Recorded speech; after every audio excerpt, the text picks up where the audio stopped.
Hello students, how are you? I hope you are doing well, right?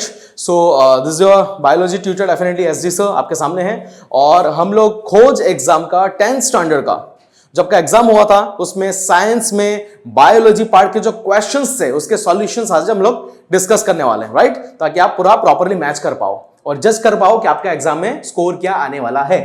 Perfect. तो चलो ज्यादा देर नहीं कर लेंगे, ज्यादा वेट नहीं करवाएंगे और स्टार्ट करते हैं। फर्स्ट क्वेश्चन आपके सामने, match the plant hormone in column 1। Okay, column 1 में दिया हुआ है plant hormone and its primary function in column 2। चलो ठीक है, ये समझ में आ गया अपने को, ये हार्मोन से प्लांट हार्मोन और ये उसके फंक्शंस है। ओके, ऑक्सिन देख लेते हैं, ऑक्सिन क्या करता है भैया? ऑक्सिन मेनली आपको पता है फोटोट्रोपिज्म करता है, लेंथ बढ़ाता है, तो यहां पे कहीं दिख रहा है phototropism, yes, promote cell elongation and phototropism. तो ऑक्सिन को यहां जोड़ दो, डी में आ जाएगा, कितना इजी है।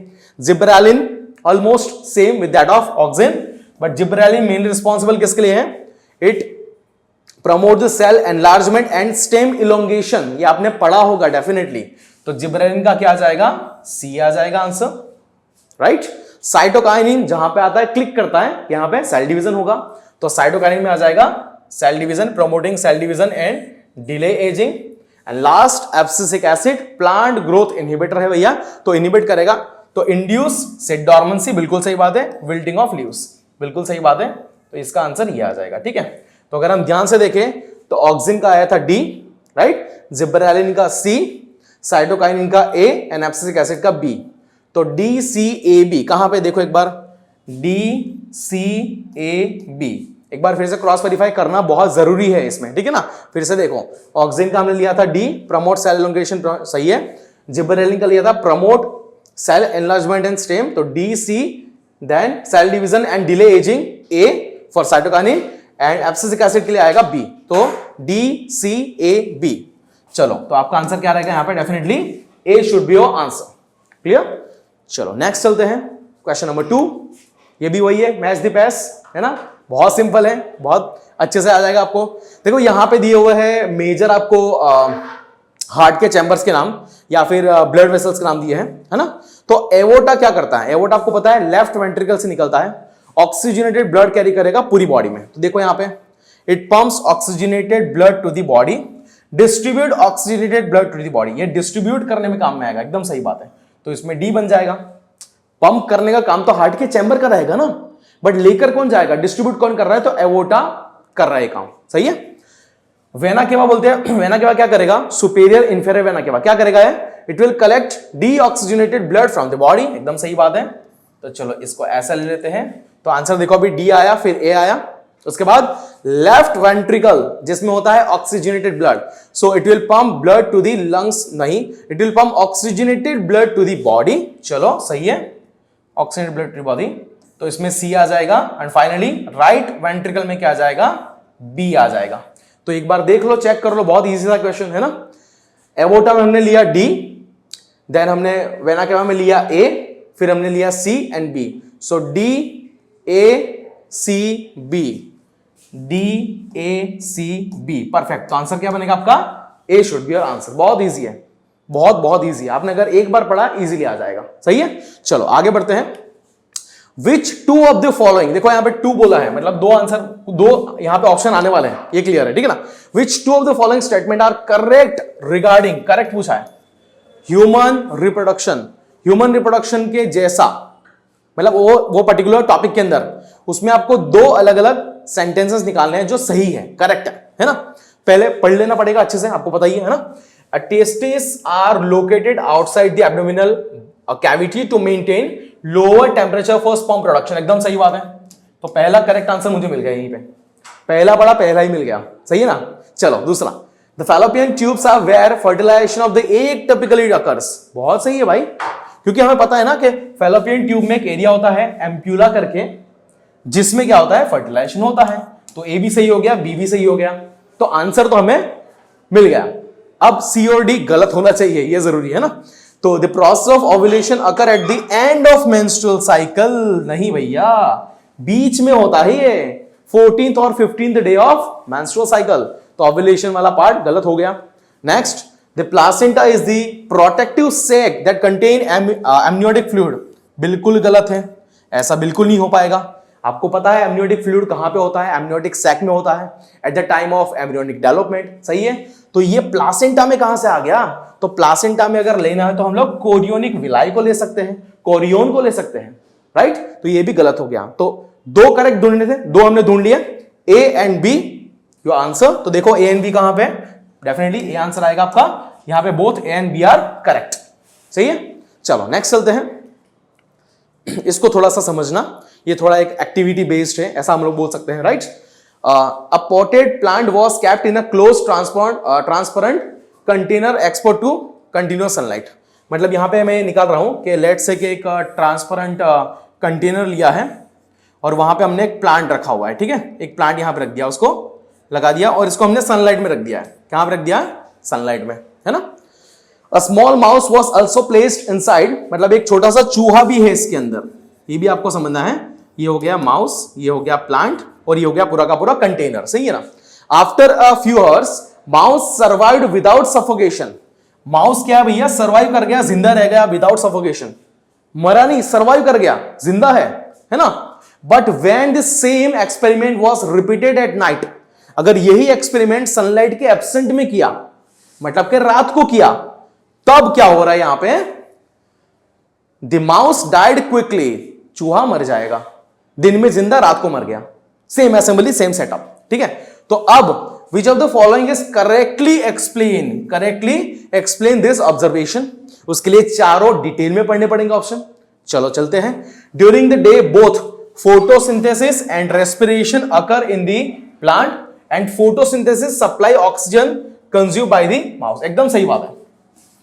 देखो प्लांट में दोनों प्रोसेस होती है दिन में, आपको पता ही है ना। और बिकॉज ऑफ फोटोसिंथेसिस O2 भी निकलता है, रिलीज होता है, तो उससे चूहा बच जाएगा, मरा नहीं मतलब, ठीक है ना।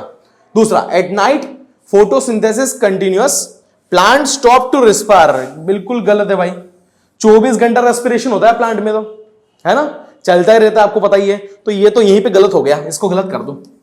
सी देख लेते हैं। In the day time the mouse survived only because the rate of photosynthesis is higher than rate of respiration। एकदम सही बात है।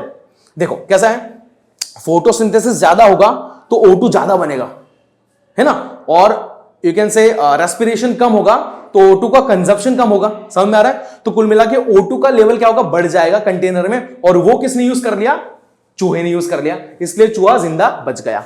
तो मुझे ए और सी दोनों करेक्ट लग रहे हैं यहां पे, और करेक्ट है भी, डेफिनेटली लग क्या रहा है ये, है ना। तो आंसर बनेगा आपका डी, क्योंकि यहां पे दोनों है, both A and C are correct, सही है। बहुत सिंपल है, इजी है, हाँ थोड़ा लेंदी है, समझने के लिए थोड़ा टाइम लगेगा, लेकिन काम का है। चलो नेक्स्ट चलते हैं। एसेसन रीजन आ गया आपके सामने, देख लो, पढ़ना पड़ेगा पूरा। एसेसन क्या बोल रहा है, the nucleoid in prokaryotic cell is not a true nucleus. एकदम सही बात है भाई, ये ट्रू न्यूक्लियस नहीं है। Nucleoid in a prokaryotic cell, मतलब बैक्टीरियल सेल में जो होता है, it's not a true nucleus. बिल्कुल सही बात है, हम लोग बोलते ही है कि भैया प्रोकैरियोटिक सेल में वेल डिफाइंड न्यूक्लियस नहीं होता है, लेकिन न्यूक्लियोइड होता है जो न्यूक्लियस के जैसा है, तो सही है। तो उसका रीजन देख लेते हैं। It is non membranous structure containing DNA, RNA and protein. सही बात है, ये न्यूक्लियोइड की बात हो रही है ना। But it is lack a nuclear membrane. एकदम सही बात है, सब कुछ है लेकिन न्यूक्लियर मेम्ब्रेन उसमें नहीं है, इसलिए एक वेल डिफाइंड न्यूक्लियस वो नहीं है, सही है। तो मुझे तो दोनों सही लग रहे हैं, और आर मतलब का रीजन, एसेसन का एक प्रॉपर रीजन भी बन रहा है यहां पे, देखो ध्यान से। तो both A and R are true and R is the correct explanation of A, सही है। आंसर आपके सामने है, पहला ही ऑप्शन पढ़ना प्रॉपरली, समझ में आ जाएगा कि इसका आंसर आएगा ए। कितना सही हो गया, देखो रीजन क्या है, पहले अगर आपको पढ़ना प्रॉपरली तो पहले आप रीजन को देखो क्या लिखा हुआ है। एक्चुअली पहले रीजन पढ़ोगे फिर एसर्शन, तो बहुत इजी हो जाएगी चीजें, है ना। तो ये थोड़ा सा आपको याद रखना है in the case of biology only. Next चलते हैं, वही है once again, the wall of alveoli are very thin and moist. बिल्कुल सही बात है। एल्वियोलाई कहां पे होता है, लंग्स में, sac like bag like structure responsible for gases exchange, आपको पता ही ऑलरेडी, राइट। बट यहां पे ये इसकी जो वॉल है वो थिन रहेगी प्लस मॉइस्ट भी रहेगी, राइट। उसका रीजन क्या है, this structure maximises the surface area. बिल्कुल सही है, सरफेस एरिया वो बढ़ा देगा for the exchange of gases, मतलब के O2 एंड CO2। कितना सही है ना। तो ये दोनों मुझे सही लग रहे हैं, और रीजन प्रॉपर बताया गया है एसेसन के लिए, तो इसमें भी आपका ए आंसर ही आ जाएगा, सही है ना। देखो इसमें वन सेकेंड मैं रिपीट कर रहा हूं, अगर आपको एसर्शन पढ़ने के बाद रीजन कनेक्ट ना हो तो पहले रीजन पढ़ो फिर एसर्शन पढ़ो, क्योंकि एनसीईआरटी में ऐसा दिया हुआ है, सही है, तो बहुत इजी हो जाएगा आपको समझने के लिए। चलो नेक्स्ट चलते हैं। Next question number 7, refer to diagram showing leaf cross section. ठीक है, ये स्टोमाटा और गार्ड सेल वाला डायग्राम पता ही आपको है ना। Based on the provided diagram, which of the following process would be significantly affected if guard cell become permanently flaccid? अगर गार्ड सेल परमानेंटली फ्लैसिड हो गया, मतलब यहां से समझ लो कि पूरा का पूरा पानी जो है बाहर निकल गया, एक्सोस्मोसिस हो गया, और परमानेंटली वो क्या हो गया, स्टोमाटा बंद हो गया, क्लोज हो गया। क्योंकि हमें पता है कि गार्ड सेल जब फ्लैसिड होता है, श्रिंक होता है, तो क्या होगा यहाँ पे, स्टोमाटा क्या हो जाएगा, क्लोज हो जाएगा, बंद हो जाएगा। सही है, चलो तो अब इससे अगर ऐसा हो रहा है परमानेंटली तो क्या हो जाएगा, ट्रांसलोकेशन ऑफ फूड नहीं भैया, कुछ काम नहीं इसका। तो absorption of water by roots, वो तो होता ही रहेगा, उसका भी इशू नहीं है। ट्रांसपोर्टेशन ऑफ मिनरल्स थोड़ा बहुत अफेक्ट होगा, but not exactly you can say. Gaseous exchange for photosynthesis, एकदम सही बात है। हमें यह पता है कि स्टोमाटा एक ऐसी टाइनी पोर है, ओपनिंग है, जिससे गैसेस एक्सचेंज होता है, राइट, जिससे प्लांट रेस्पिरेशन करते हैं, फोटोसिंथेसिस करते हैं। लेकिन अगर स्टोमाटा हो गया बंद तो गैस ना अंदर आएगा ना बाहर जा पाएगा, है ना। तो सबसे प्राइमरी चीज जो अफेक्ट हो रही है वो क्या, आपकी गैसियस एक्सचेंज, जो आपका डी आंसर बोल रहा है। तो आंसर क्या रहेगा यहाँ पे, डी शुड बी आंसर। चलो नेक्स्ट चलते हैं। वंस अगेन वही है डायग्राम वाला, refer to diagram male reproductive system. In the diagram structure responsible for both storage of sperm and its maturation. ऐसा कौन सा स्ट्रक्चर है जो दोनों चीज एक साथ कर रहा है, देखना ध्यान से, ये आपको ऑलरेडी पता होगा बट फिर भी, है ना। वो पहले तो स्टोर कर रहा है स्पर्म को टेम्पररी, प्लस उसे मैच्योरेशन भी प्रोवाइड कर रहा है, न्यूट्रिशन प्रोवाइड करेगा, मैच्योर करेगा। तो ऐसा कौन सा स्ट्रक्चर है। टेस्टिस में तो भैया स्पर्मेटोजेनेसिस, स्पर्म बनते हैं। स्क्रोटम तो उसकी रक्षा कर रहा है टेम्परेचर मेंटेन करके। इरेक्टाइल टिश्यू तो ऐसा कोई रोल नहीं यहाँ पे मुझे जो लग रहा है दैट इज योर एपिडाइडमिस। क्या रहेगा ऑलवेज, एपिडाइडमिस, जो एक हाईली कॉइल्ड डेलिकेट स्ट्रक्चर है, बहुत बहुत ज्यादा इंपॉर्टेंट है स्पर्म को टेम्पररी स्टोर करने के लिए, प्लस उसे मैच्योरिटी प्रोवाइड करने के लिए।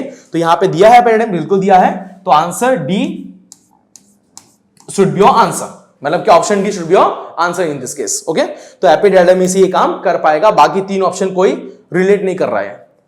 ओके डन है, चलो आगे बढ़े। क्वेश्चन नंबर 9, ये भी थोड़ा सा एक्टिविटी बेस्ड है, समझना पड़ेगा अच्छे से।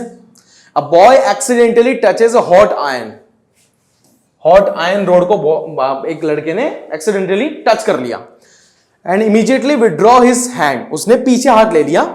Simultaneously his heart beat increases, उसकी हार्ट बीट बढ़ गई, and his face turn red, उसका जो चेहरा है वो लाल लाल हो गया, है ना, एंड ही स्टार्ट स्वेटिंग, उसको बहुत सारी स्वेटिंग हो रही है।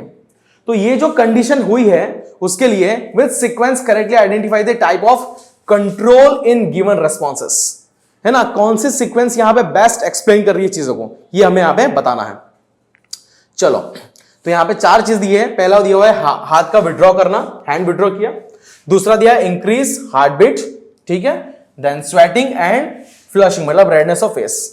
इसमें थोड़ा हमें समझना पड़ेगा कौन कौन सी चीज यहां पे इन्वॉल्व हो रही है, ठीक है। चलो, हाथ को जब विड्रॉ करते हैं, यहां पे पीछे लेते हैं, तो ये हो रही है रिफ्लेक्स एक्शन एक्टिविटी, सही है। उसके बाद increase heart beat because of, आपको पता ही है, एड्रेनालिन हार्ट बीट बढ़ाएगा, सही है, तो यहां पे आ जाएगा हार्मोन। स्वेटिंग हो रही है, स्वेटिंग क्यों हो रही है, ये भी कहीं ना कहीं रिस्पॉन्सिबल है, नर्वस सिस्टम यहां पे रिस्पॉन्सिबल है अलॉन्ग विथ हार्मोन, है ना। And last redness of face, यहां भी अगर आप ध्यान से देखो तो एड्रेनालिन हार्मोन क्या करेगा, वासोडाइलेशन, और वासोडाइलेशन करके क्या होगा, उससे ब्लड ज्यादा बढ़ेगा, ब्लड ज्यादा फ्लो करेगा तो क्या होगा, रेडनेस ज्यादा होगा, सिंपल सी बात है। तो यहां पे देखो क्या क्या मिलता है अपने को, reflex action, nervous control, hormonal नहीं, दूसरे में हार्मोनल कंट्रोल आएगा यहां पे, तो पहला निकाल दिया मैंने, reflex action, hormonal control, then hormonal control, nervous control.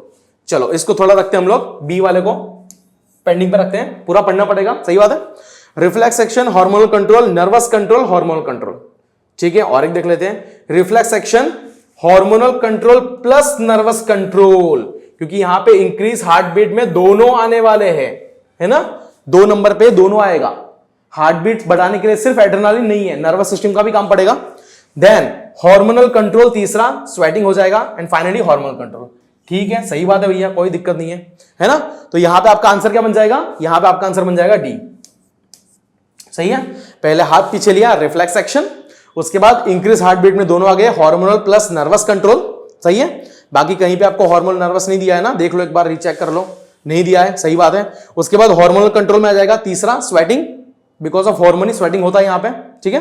And finally क्या होगा यहां पे, हार्मोनल कंट्रोल में आ जाएगा फ्लशिंग, मतलब कि रेडनेस ऑफ फेस, जैसे मैंने बताया बिकॉज ऑफ वासोडाइलेशन, एड्रेनालिन ये काम करेगा। सही है, चलो तो आपका आंसर बनेगा यहां पे डी। नेक्स्ट चलते हैं, last question, which of the following statements about the life process is और are true? Not true actually, it's incorrect. Incorrect कौन सा वो अपने को ढूंढना है रिगार्डिंग लाइफ प्रोसेस, जो बहुत बड़ा चैप्टर है, लेंथी चैप्टर, आपको पता ही है, लेकिन आपने अच्छे से डेफिनेटली पढ़ा होगा। ओके, देखते हैं वन बाय वन।